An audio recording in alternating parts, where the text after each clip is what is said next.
The Pentagon is sounding the alarm over America's shrinking weapon stockpiles, saying the U.S. may not have enough missiles if a future conflict with China or another powerful rival breaks out. Officials believe the country's defense industry needs to move faster and produce far more munitions than it currently does. Reports from the Wall Street Journal and Defense News highlight that military planners fear the U.S. could run dangerously short of precision-guided weapons in a prolonged war. In recent months, senior Pentagon leaders have met repeatedly with executives from America's biggest defense companies, including Lockheed Martin, Raytheon, and Northrop Grumman. According to officials familiar with the talks, the message has been blunt. Missile output must double or even quadruple within the next few years. To push this forward, the Defense Department created the Munitions Acceleration Council, chaired by Deputy Defense Secretary Steve Feinberg, who has personally phoned defense executives to press for results. The effort formally kicked off in June with a high-level roundtable inside the Pentagon. Defense Secretary Pete Hegseth and General Dan Kane, chairman of the Joint Chiefs of Staff, attended alongside major contractors, new defense tech startups like Anduril Industries, and suppliers of critical materials such as rocket propellant and advanced batteries. The goal, officials said, was to identify bottlenecks and lay out a path for expanded production capacity. Pentagon spokesman Sean Parnell confirmed the push, saying President Trump and Secretary Hegseth are exploring extraordinary avenues to expand our military might and accelerate the production of munitions.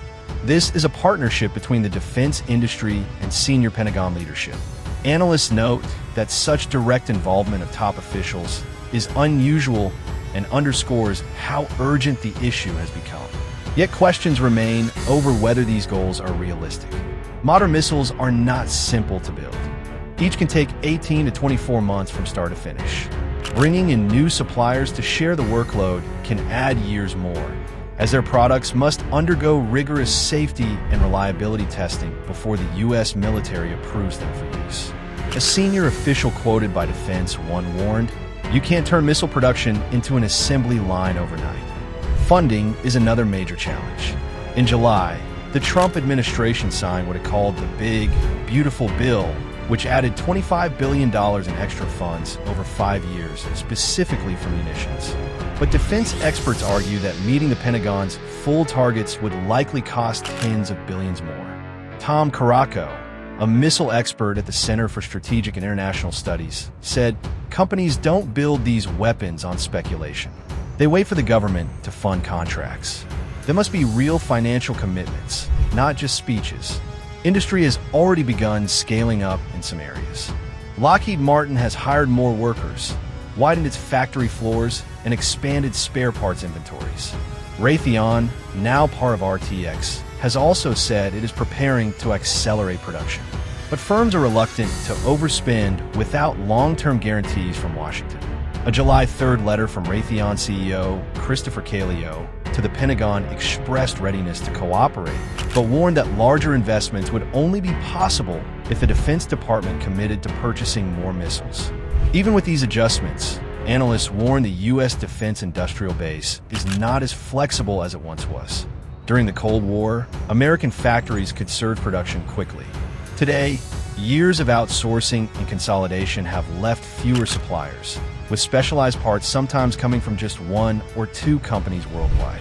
As the New York Times reported earlier this year, even something as small as rocket fuel or circuit chips can become a critical bottleneck.